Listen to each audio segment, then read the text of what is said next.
Columbus is a place that is full of great people doing great things. If you are a nonprofit organization, a 501c3, and you have an event or something that is helping the community, helping the people of this area, we would love to hear from you. We would love to talk about it. We would love to get that information out there to the community. Email me at dbritt, that's DBRITT, at columbusga.org, and we would love to talk to you here on Columbus Connections.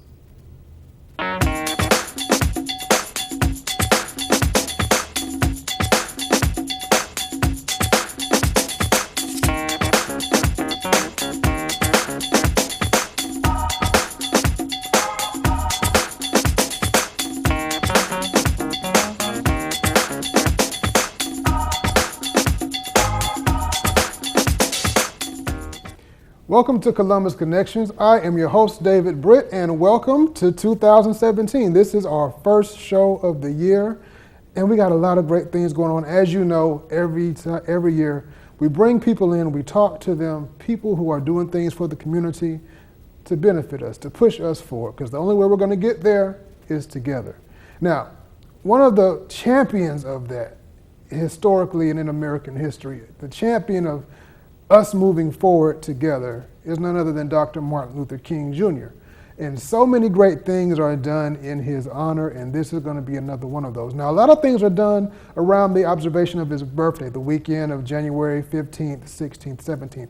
But this program is going to be the week after, so if there's a lot of things going on that weekend, you still have an opportunity to do some other stuff. We're going to talk about a health walk and how important it is in our community to really be mindful of your health. I have with me none other than Miss Loretta Cobb. Now, if you know her or if you don't know her, she is a athletic legend in the community. You, I think, currently have the highest scoring record of any female high school basketball player. Yes. So she's like the female Michael Jordan of Columbus. Welcome to the show. Thank you, David. Thanks for having me here. And welcome back. You've been on here back when we were in the old building, so I think Yes. this is your first time Yes. checking out the new digs. And it's a beautiful, Yeah, beautiful yeah. building, loving it. Yes, I was here before, and we did the old school basketball game, and that was in my baby sister's honor. Right. So this time I'm targeting on a different arena, and it's truly way bigger than that game, David. This is a life-changing thing for all of us. It's an epidemic in our communities, and I'm just trying to bring awareness to it. So I have joined with some of my volunteer staffs and members, and we're going to have a first annual Dr. Martin Luther King Unity Walk of Faith. Okay. Explain that to me, the Martin Luther King, because like I said, there are so many things that go on in the name of Dr. Martin Luther King. What will this be and what's it going to target? Well, we're going to march for our healthcare awareness. We're going to gather with everybody in the communities and the churches and everybody in the organizations, and I'm asking them to come out and support this cause. We're going to have guest speakers to come out and speak to us about our health care. There's truly a need for this, David, because we as citizens and family members, we really don't quite understand when a person in our family becomes ill and then they're turned over to different facilities or doctors to take care of us.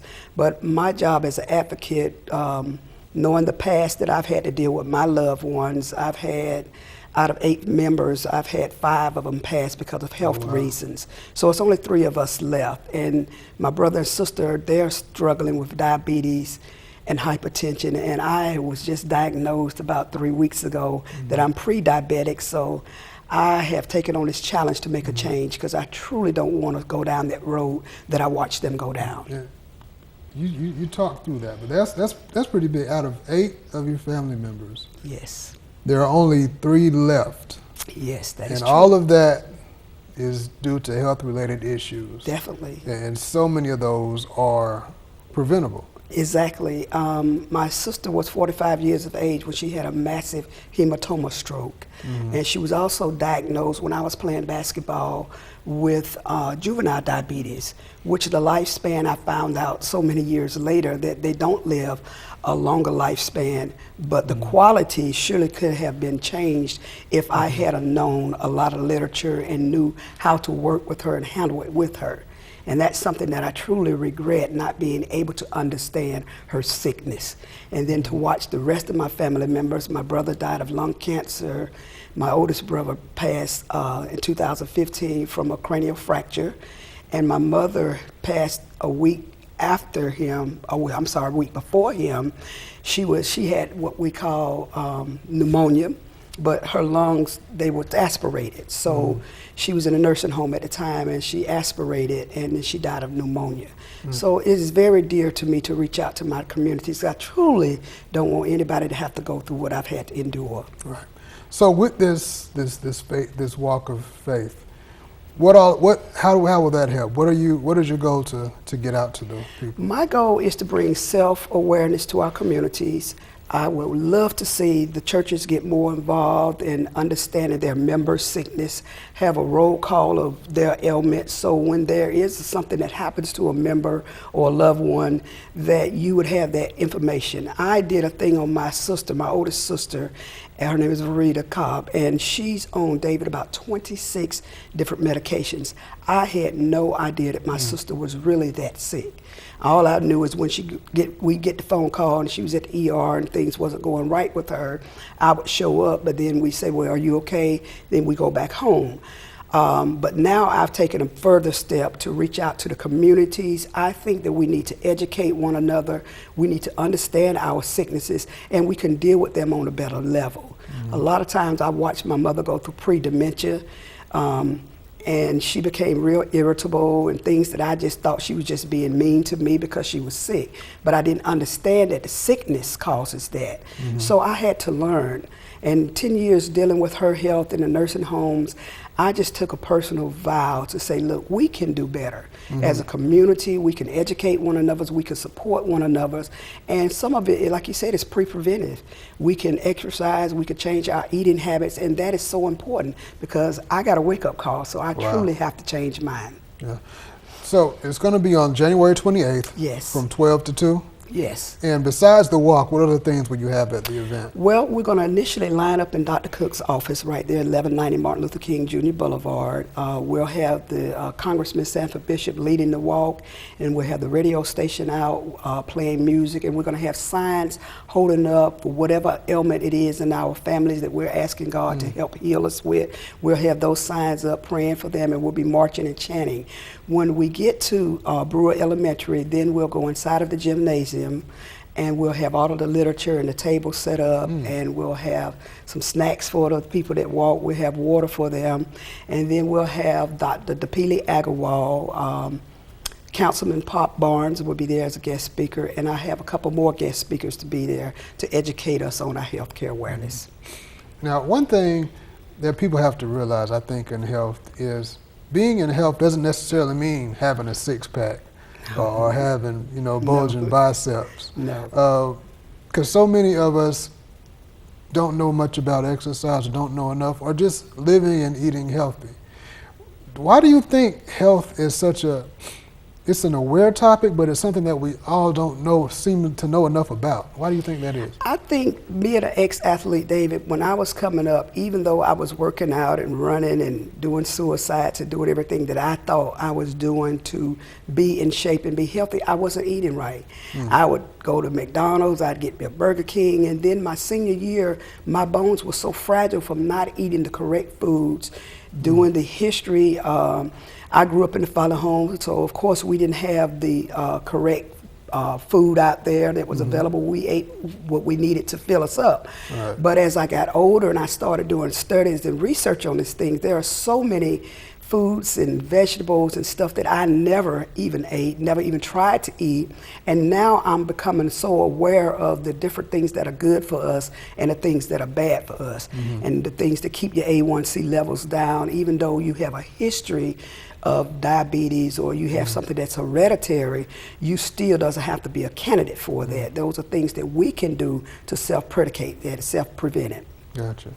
And like just you said A1C, that's what your is glucose that? Because levels. some people may not know about the that. The A1C is your glucose levels that controls your diabetes. That determines whether you're a diabetic or you're not.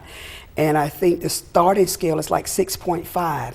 So when I had my blood work done, I was 6.8. So had been going to the doctor for years, but that was never really targeted or talked to me about because, again, I had 8 members in my family that were diabetic. So I should have known that I could become a candidate. So I should have done a better job controlling what I was eating and the things that I was doing, and the sweets and all of that greasy foods and the chitlins and the hog maws and the fried chicken. Yeah, you can have. Now I'm not the best.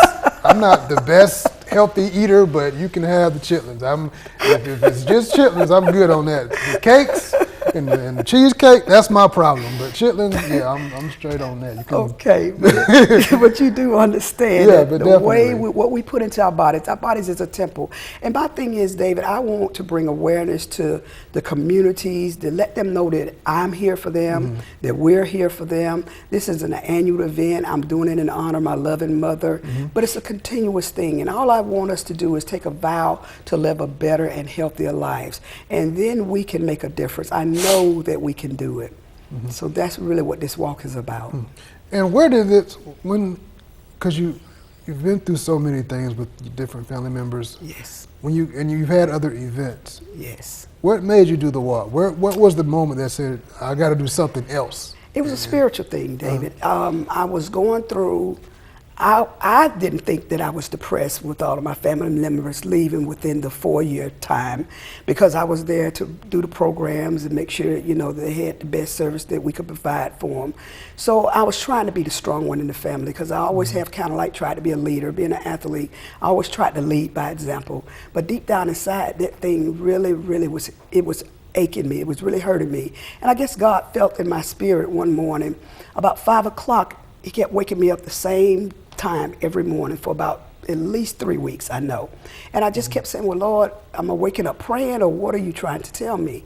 And then I started thinking about what could I do for my family members to get over this grief. So this is kind of a thing that I feel like in my heart, this will help heal me from what I've been through, and it will make a difference in other people's lives as well that have had to grieve with their loved one, whether they died of cancer or heart attacks or sudden tragedies. I think that this walk is going to be a healing for all of us. Gotcha. So it's taking that pain and I think so. And using that to fuel something positive. Yes. Something I think that's the way you deal with it. I didn't really want to go through that total depression mode, even though I felt myself going that way. And I just thank God for giving me the courage and the strength to try to do something like this. Trust me, I've only put it together for like 2 months. I didn't have any idea, but he has truly been in the midst. He has sent so many people to help me, so many pastors and friends and nurses that have come out to help support this thing.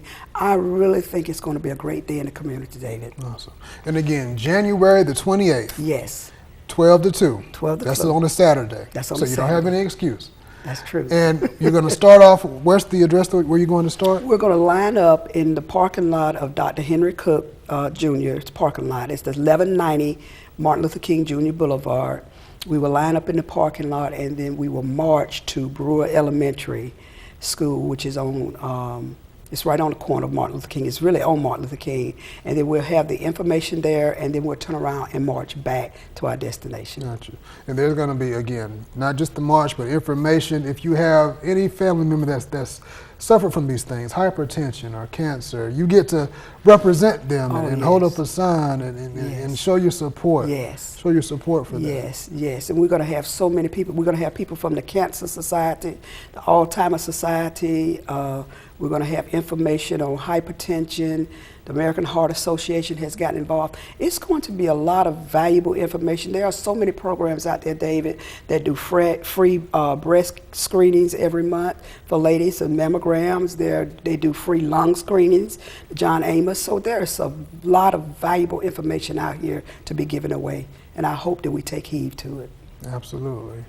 So again, this is a time for us to be more conscious of our health.